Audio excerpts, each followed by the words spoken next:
have to light other fires, basically fighting this fire with fire, right?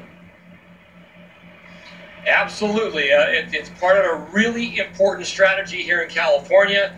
There are opportunities, of course, to go ahead and try to drop water on fire and, of course, get hoses out there. But look at how difficult it is to get up in this terrain. Firefighters talking over the last couple of days about just how tough it is. It is steep. You've got these winds coming up. You've got really, really difficult access points. We're in an extremely rural area right now, not a whole lot of roads. So fighting fire with fire, certainly an option. And as you look behind me, extremely well executed, Brianna. All right, Paul Verkaman, I want to head over now to Stephanie Elam, also there in the fire zone. I want to get back to her.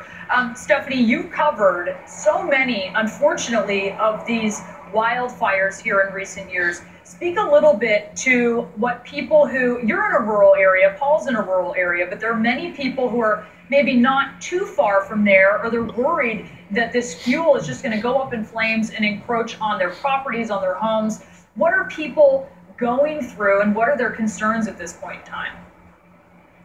Right, we heard some of that yesterday as we were out. There's no cell signal where we are, right? We're out in a rural area watching this fire, this rocky fire, but still there are a lot of people who live within these confines. And while we took off down Highway 16 here yesterday, our SAT truck operator stayed behind because we just want to make sure that a big truck like that is safer. And he was in place. The firefighters came and told him to move. Well, he could hear people up in the house above him, and they were yelling, hey, grab this, grab this. They're anxious because now they knew the fire was cresting that way. They stay as long as they can to try to protect their property, but at some point you've got to make that call and you've got to get out of there. And that's the problem with this fire. It is not acting in the way that other fires have acted. Normally at night, humidity rises, right? The temperature goes down. It gets cooler here in California overnight. It's actually cool when we got out of here about 4 o'clock in the morning.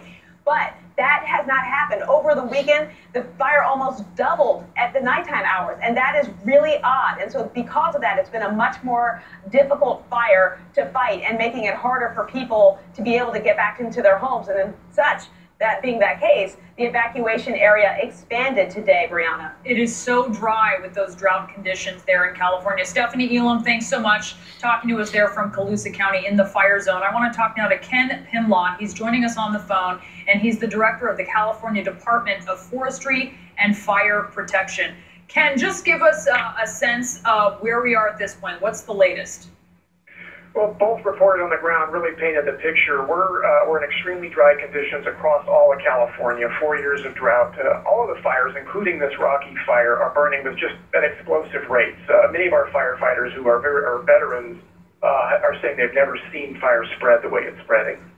And so is that, I was in the Sacramento area just a few days ago, and I could smell the wildfires as they were starting, and I could just look around and see no one is watering lawns. They are conserving, but it also means that those conditions are just really terrible when you're talking about the brush and when you're talking about trees. Is this just sort of a disaster waiting to happen?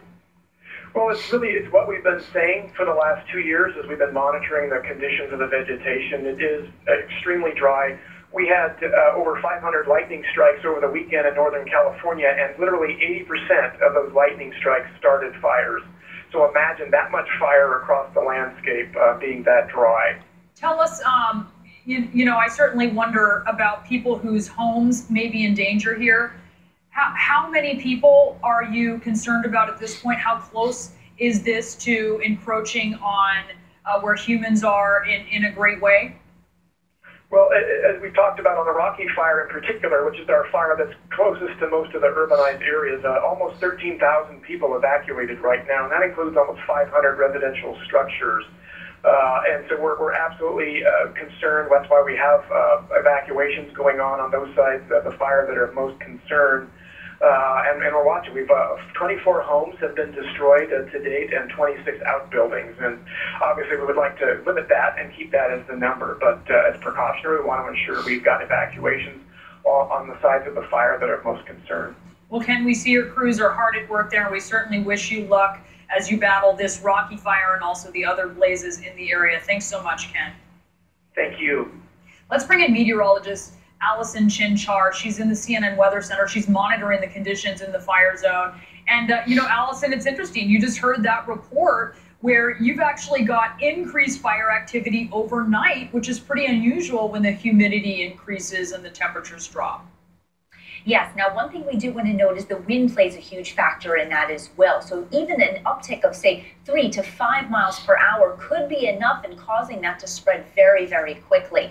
Now, one thing we do want to take a look at is we will take a look at the California drought that we've been having, and that's playing a huge factor on it. Beneath me, you can see that we have 4 of the top 5 most populated cities in California are under either an extreme or an exceptional drought. So already that ground is basically baked, which allows those fires to spread much more quickly than, say, if you had at least a few pockets of moist soil, which they absolutely do not. And 95% of the state is considered in a severe drought. Again, so it doesn't even have to be in those higher tiers. We just have a lot of the area that's already baked on the ground. Right beneath me, you can see we are burning or looking at least 20 active fires. Now, the one in question right here is the Rocky Fire.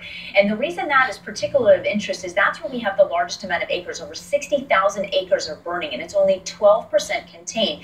Now, it was recently only about 5% contained, so they are making at least some strides, but we have almost over 2,000 firefighters working this and over 19 helicopters that are trying to be able to improve some of these conditions as well. Now, the one thing to note is going to be the weather forecast. And so let's take a quick look at that. Here is your 3-day forecast over the next couple of days. Now, notice Monday, Tuesday, Wednesday, we still expect very sunny conditions and no rain chances in sight. But one good thing that may help, we talked about this earlier, is the wind. We are not expecting the winds to increase. Really, if anything, they're expected to decrease over the next couple of days to below 10 miles per hour. Now, while that may not necessarily be rain that they need, it may allow the firefighters to be able to contain a little bit more of the fire and get a better hold of it over the next couple of days. Let's hope certainly that they can get the upper hand and have that opportunity. All right, thank you so much. Really appreciate that. And just ahead, there's new urgency.